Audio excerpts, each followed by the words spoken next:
right now, it is time to take a look at the stocks on the move today. We're joined by Bloomberg stock maven, John Tucker. All right, always one of the most active. Let's go right to Tesla. It is down again, plunging to a level that the Commerce Secretary, Howard Lutnick, said the shares would never fall to again.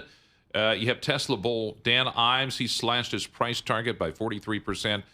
He cites a brand crisis as the EV maker, led by Musk, has become what he calls a political symbol globally.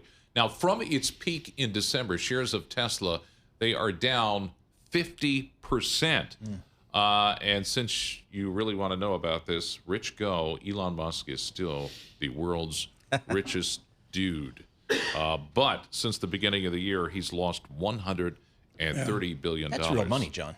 That's Number real money. number two is Guerrero of the Toronto Blue Jays, right? Yeah, nice deal. Still worth like $300 billion. Yeah, exactly. Next. Bank stocks plunging again. Global recession fears, you can blame that.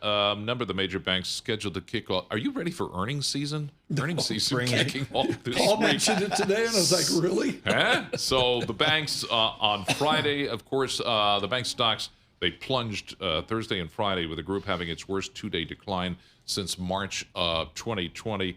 Gene Goldman, he's the chief investment officer at Cetera Financial Group, says the tariffs have inflamed fears of a potential recession that would likely lead to reduced loan demand and more delinquencies. And then you have J.P. Morgan Chase down in pre-market trading. And of course, we had the yearly investment letter by J.P. Morgan's 58 pages. CEO Jamie Dimon today.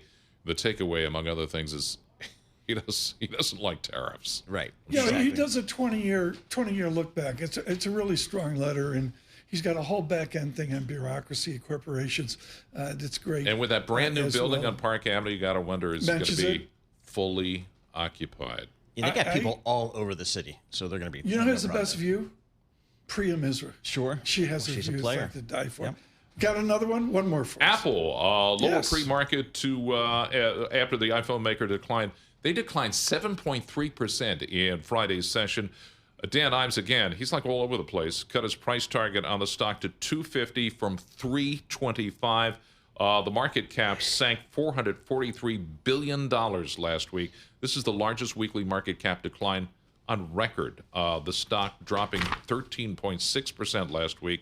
That was the worst week since the week ended March 30th of 2020 during the pandemic.